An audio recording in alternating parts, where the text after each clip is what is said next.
BCI SCI के notification निकाला था, पदों का वर्गीकरण होता है, वो सब रोस्टर का जो सिस्टम है उसके आधार पर की जाती है। कंप्यूटर अनुदेशक भर्ती की तैयारी करें। फ्लिकी टैग के साथ बने बनाए notes, online courses, test series, question bank, यही आसान है।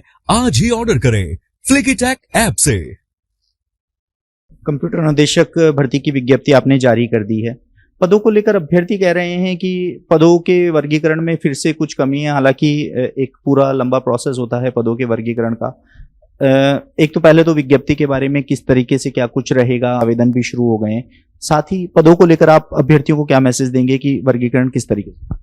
देखिए, बेसिक कंप्यूटर इंस्ट्रक्टर और सीनियर कंप्यूटर इंस्ट्रक्टर जो बीसीआई एससीआई के नोटिफिकेशन निकाला था, उसमें मैंने भी सोशल मीडिया पढ़ा था कि कुछ काफ़ी कैंडिडेट्स इसमें कहना चाह रहे थे कि ओबीसी के पद काफ़ी कम है और एससी एसटी के ज़्यादा हैं और ज़्यादातर ये बैकलॉग वाले हैं। तो वो बात उनकी मुझे इतने डिटेल में पता नहीं है क्योंकि मैं पुरानी भर्ती के टाइम पर नहीं था। तो जो अब अर्थना आती है विभागों से, वो विभाग का अधिकार क्षेत्र होता है कि वो किस प्रकार का अर्थना भेजते हैं, किस प्रकार से वर्गीकरण करते हैं। जितना मुझे समझ में आया, मैंने पता भी किया, तो मुझे पता लगा कि जो अर्थना के अंदर जो वर्गों का वर्गीकरण होता है या जो पदों का वर्गीकरण होता है या पद नंबर संख्या होती है, वो सब रोस्टर का जो सिस्टम है उसके आधार पर की जाती है, जिले के आधार पर, कैटेगरी के आधार पर। तो विभाग डिसाइड करता है कि किस वर्ग के कितने पद होंगे और वो किस प्रकार से उनको दिया जाएगा। इसमें कर्मचारी चयन बोर्ड का दखल नहीं होता है। हम इसमें चेंज नहीं कर सकते कि इसको कैटेगरी चेंज कर दें या पदों की संख्या चेंज कर दें, ये हम नहीं कर सकते। और मैं समझता हूँ विभाग इस पर काफ़ी डेलिब्रेशन करता है, काफ़ी सोच समझकर और विचार विमर्श करने के बाद में एक सही स्तर के ऊपर इसको अप्रूव करके फिर हमको भेजता है। तो हमारी तरफ से इसमें कोई बदलाव नहीं होगा, लेकिन यदि विभाग को ऐसा लगे कि उसमें उन्होंने कुछ त्रुटि की है या वो चेंज करना चाहें तो फिर विभाग को डिसाइड करना पड़ेगा। लेकिन हमारे हिसाब से जो हमको संख्या मिली थी, हमने उस अनुसार इसका नोटिफिकेशन जारी किया है। और इसमें जैसे आप सब जानते ही हैं कि अभी 100% का रूल लागू हो चुका है।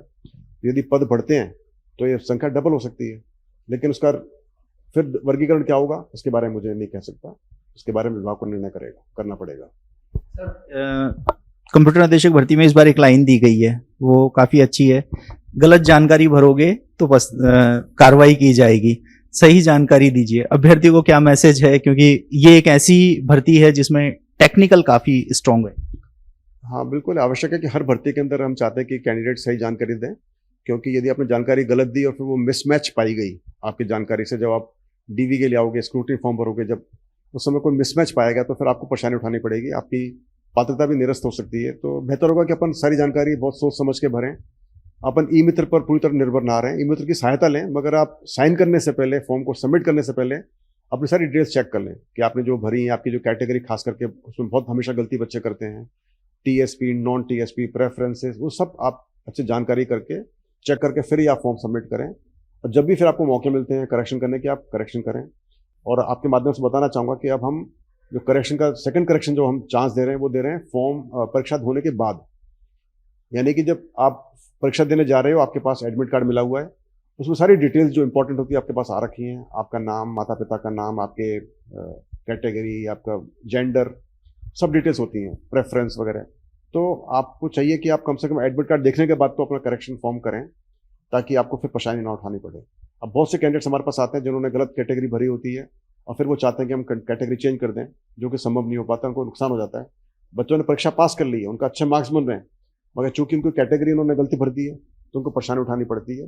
तो मैं चाहूँगा आपके माध्यम से सबको संदेश देना कि आप फॉर्म सही तरह से भरें, कोई गलती ना करें और किसी प्रकार की चालाकी चतुराई ना करें।